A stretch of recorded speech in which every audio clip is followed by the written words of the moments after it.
নমস্কাৰ এই মুহূৰ্তত জনাইছো অসমৰ প্ৰত্যেকগৰাকী জনসাধাৰণৰ বাবে কেইবাটাও গুৰুত্বপূৰ্ণ খবৰ। আজি হৈছে 26 জুলাই। আজি আমাৰ প্ৰথমটো গুৰুত্বপূৰ্ণ খবৰ। বৰষুণ নাই, শুকাই চিৰাল ফাট দিছে নেকি কৃষি পথাৰ? চৰকাৰে দিব ক্ষতিপূৰণ। 31 জুলাইৰ ভিতৰত কৃষকে কৰক আবেদন। এই মুহূৰ্তত জনাইছো ৰাজ্যবাসীৰ বাবে এক ডাঙৰ খবৰ। ৰাজ্যৰ লাখ লাখ কৃষকৰ বাবে আহিছে ভাল খবৰ। খেতি নষ্ট হলে লাভ কৰিব ক্ষতিপূৰণ। খৰাঙৰ বাবে আপোনাৰ কৃষিভূমি নষ্ট হৈছে নেকি? খৰাঙৰ বাবে নষ্ট হোৱা কৃষিভূমিৰ ক্ষতিপূৰণ দিব এবাৰ অসম চৰকাৰে। ফচল বীমা কৰিলে এই ক্ষতিপূৰণ লাভ কৰিব কৃষকসকলে। 31 জুলাইৰ ভিতৰত নাম পঞ্জীয়ন কৰক কৃষকে। কৃষকৰ সুবিধাৰ বাবে মুকলি কৰা হৈছে হেল্পলাইন নাম্বাৰ 14447 নম্বৰত যোগাযোগ কৰক কৃষকৰ সৈতে। আৰু ফচল বীমাক লৈ মুখ্যমন্ত্ৰী হিমন্ত বিশ্ব শৰ্মাৰ এইবোৰ বৃহৎ ঘোষণা। এই মুহূৰ্তত জনাইছো আমাৰ দ্বিতীয় নম্বৰ খবৰটোলৈ। আমাৰ দ্বিতীয় নম্বৰ খবৰটো হৈছে ডাঙৰ খবৰ। নগাঁও সন্দেহযুক্ত লোক প্ৰৱেশৰ খবৰ বুৱা। মুছলমানক টাৰ্গেট কৰিবলৈ শৃংখল চলিহা কোন হয়? এই মুহূৰ্তত জনাইছো ৰাজ্যবাসীৰ বাবে এক ডাঙৰ খবৰ। নগাঁৱত সন্দেহযুক্ত লোক প্ৰৱেশৰ খবৰ সম্পূৰ্ণ বুৱা। মুছলমানক টাৰ্গেট কৰিবলৈ শৃংখল চলিহা কোন? আৰু বীৰ লাচিত সেনা আৰু শৃংখল চলিহাক প্ৰত্যাহ্বান সংখ্যালঘু সংগ্ৰাম পৰিষদৰ। নগাঁৱত কোনো সন্দেহযুক্ত লোক প্ৰৱেশ কৰা নাই। হাজাৰ হাজাৰ গাড়ীৰে সন্দেহযুক্ত লোক নগাঁৱত সোমোৱাৰ বুৱা প্ৰচাৰ চলোৱা হৈছে।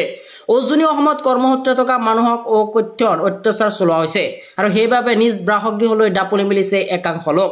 এই সকল লোকক লৈ বৰ্তমানৰ বীৰ লাচিত সেনাই খোৱা দোৱা আৰম্ভ কৰিছে আৰু বীৰ লাচিত সেনাই মুছলমানৰ ওপৰত অত্যাচাৰ কৰি আছে আৰু সন্দেহযুক্ত লোকক বিচাৰি হাবাথুৰি খাইছে অসম সংখ্যালঘু সংগ্ৰামে।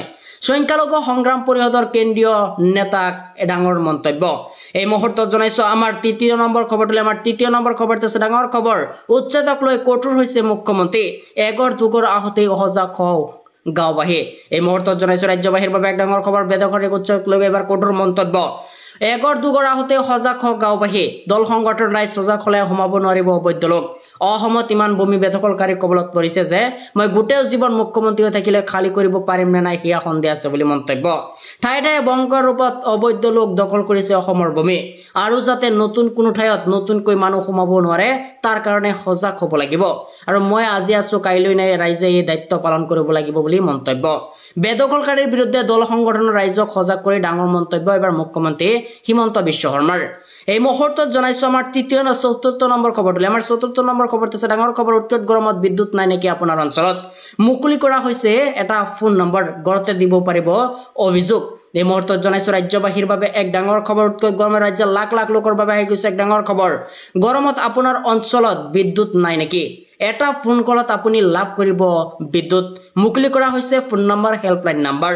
হোৱাটছআপ নাম্বাৰটো হৈছে 7575999666 আৰু ফোন নম্বৰটো হৈছে 1912 নম্বৰ। আৰু বিদ্যুৎ সম্পৰ্কীয় যিকোনো অভিযোগ দিব পাৰিব আপুনি এইটো নম্বৰত, আৰু যিকোনো অভিযোগ দিব পাৰিব এইটো নম্বৰতে।